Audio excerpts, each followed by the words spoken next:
এর ভিতরে হাঁস চোর আছে, এই কারণে ঘরটা সার্চ হবে এখন। আপনারা সাথে থাকুন। হাঁস চুরি করার অপরাধে হাঁস মালিককে ধর্ষণের মামলা দিয়েছে।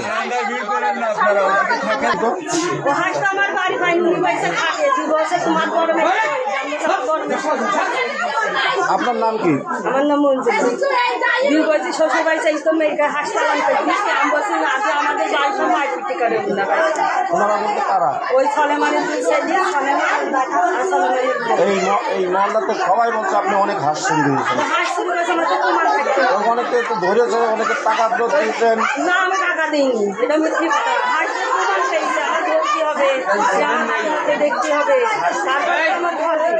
আচ্ছা, আপনি ধর্ষণ মামলা দিয়েছেন? উনি মারার পরে আমি ধর্ষণ মামলা দিয়েছি। কে মেরেছে আপনাকে? আমাকে মেরেছে ছলেমানের দুই সাইডে, ছলেমানের বউ মারার অপরাধে ধর্ষণ মামলা, তাই তো? বাপ এবং দুই ছেলের নামে ধর্ষণ মামলা দিয়েছেন? কথা উত্তর দেন। আমরা তো নাম ধর্ষণ মামলা দিয়েছেন বাপ দুই ছেলের নামে।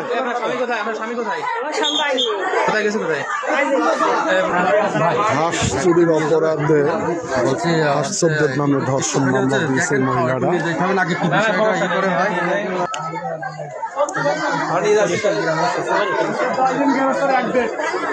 ভাইগনে এই তো ধর্ষণ মামলা দিয়েছে, তাই তো? এই বইটা ধর্ষণ মামলা দিয়েছে। হাঁস তো এই চুরি করে, হাঁস চুরি করে এবং সেই স্টেটমেন্ট দিয়েছে কালকে যে আমার বিচার করতে এসে কালকে আমাদের ধর্ষণ মামলা দেবে না, এর কি গ্যারান্টি আছে? কত অবশ্যই। এবং কি আমাদের নামে দেওয়ার কথা ছিল। আজকে যারা চোর মানে ধরাইছে চুরি করেছে, চুরি করার পর ধরা পড়ার পরে তাদের নামে সব ধর্ষণ মামলা দিয়েছে। এর জন্য আমরা গ্রামবাসী তীব্র করাচ্ছি।